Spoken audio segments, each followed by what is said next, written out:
Shalom semuanya, senang kita jumpa kembali. Kali ini kita akan bahas tentang nubuat dalam gereja masa kini. Mungkin kita pernah bertanya-tanya, buat apa sih nubuat? Apalagi buat gereja masa kini. Kan sudah ada Alkitab sebagai pegangan firman Tuhan. Lalu seberapa penting nubuat bagi gereja masa kini? Dan dari mana kita bisa mendapatkan nubuat tersebut? Serta bagaimana kita menguji sebuah nubuat? Mari kita bahas. Pada zaman Perjanjian Lama, nubuat disampaikan oleh para nabi yang diangkat Tuhan sendiri. Bentuknya berupa pesan, arahan, maupun peringatan Allah atas umat sehingga mereka bertobat dan hidup dalam kehendak-Nya. Mendengar dan melakukan yang disampaikan para nabi sama artinya dengan melakukan perkataan Allah. Oleh karena itu, pesan ini punya otoritas yang bisa dicatat dalam kitab para nabi sebagai firman Tuhan dalam Alkitab. Dalam Perjanjian Baru, ada juga orang-orang yang punya jabatan nabi seperti Yudas dan Silas dalam Kisah 15 ayat 32, Agabus dalam Kisah 21 ayat 10, dan beberapa lainnya.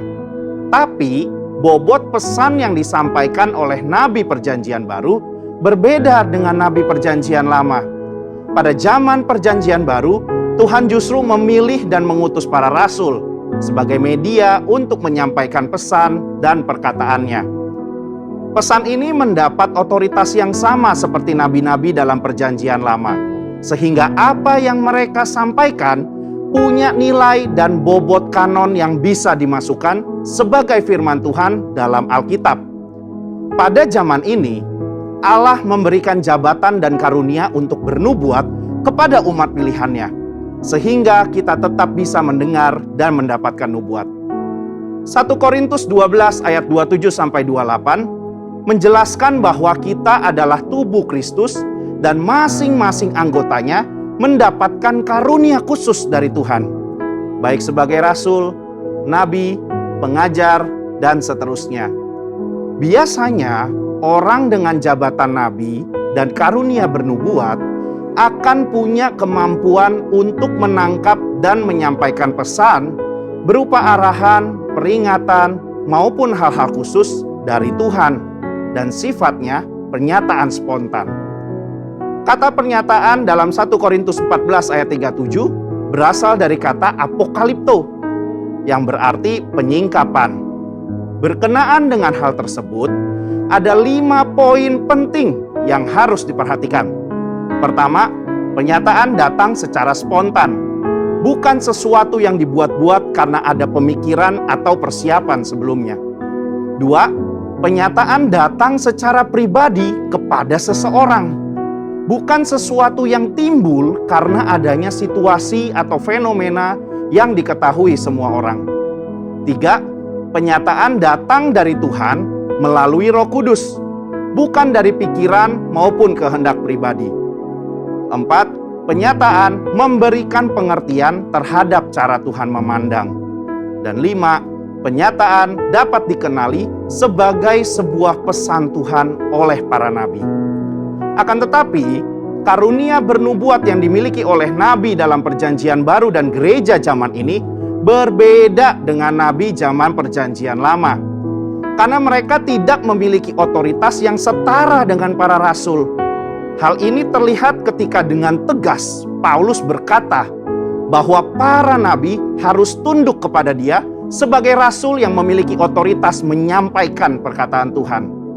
Dalam konteks zaman sekarang, kita memiliki Alkitab yang sudah lengkap Perjanjian Lama dan Perjanjian Baru. Oleh karena itu, nubuatan dari para nabi zaman ini harus tunduk pada otoritas Alkitab. Itulah sebabnya kita harus menguji setiap nubuat. Paulus secara khusus mengingatkan jemaat di Tesalonika untuk menguji isi nubuatan para nabi, meskipun ia sudah dikenal oleh jemaat. 1 Tesalonika 5 ayat 19-21 berkata, "Janganlah padamkan roh, dan janganlah anggap rendah nubuat-nubuat. Ujilah segala sesuatu dan peganglah yang baik." Kata menguji memiliki arti menanggapi, memilah, membedakan, atau menilai. Di satu sisi, kita sebagai insan Pentakosta tidak boleh acuh dan cuek terhadap nubuat. Namun di sisi lain, kita juga harus bisa memilah, membedakan, dan menilai segala sesuatu. Standar yang kita gunakan untuk menguji dan menilai adalah firman Tuhan dalam Alkitab. Mengenai konsekuensi dalam bernubuat, Nabi dalam Perjanjian Lama memiliki otoritas yang sangat tinggi sebagai penyampai pesan Tuhan, dan segala perkataannya dianggap sebagai perkataan Allah. Jika seseorang tidak mendengar dan mentaati nubuatan seorang nabi, itu artinya sama dengan melawan perkataan Tuhan sendiri. Oleh karena itu, jika seorang nabi pada zaman Perjanjian Lama memberikan nubuatan palsu, maka ia harus langsung dihukum mati, agar tidak ada penyalahgunaan otoritas. Tapi berbeda dengan nabi dalam Perjanjian Baru. Konsekuensi sama sekali tidak nampak dalam petunjuk Paulus kepada jemaat di Korintus. Jemaat hanya diminta untuk menanggapi, menguji setiap nubuat, namun tidak ada konsekuensi fatal jika seorang nabi memberikan nubuat yang palsu atau tidak lolos uji.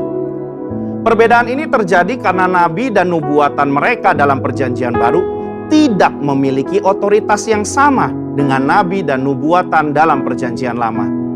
Kesimpulannya, sebagai insan Pentakosta, kita percaya bahwa Tuhan masih terus berbicara dan menuntun gerejanya lewat nubuatan.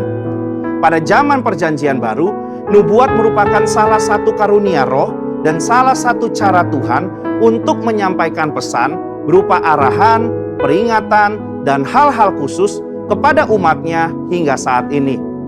Namun, kita perlu menguji segala nubuat yang ada dengan mengakarkan diri pada firman-Nya. Biarlah kita menjadi pribadi yang peka dan senantiasa taat kepada perintah, arahan, maupun peringatannya, sehingga kita terus hidup berkenan kepadanya. Saudara, untuk penjelasan lebih lengkapnya dari tim teologi kami, silahkan untuk buka link yang ada di atas atau scan QR Code yang tersedia. Salam integritas, Tuhan Yesus memberkati.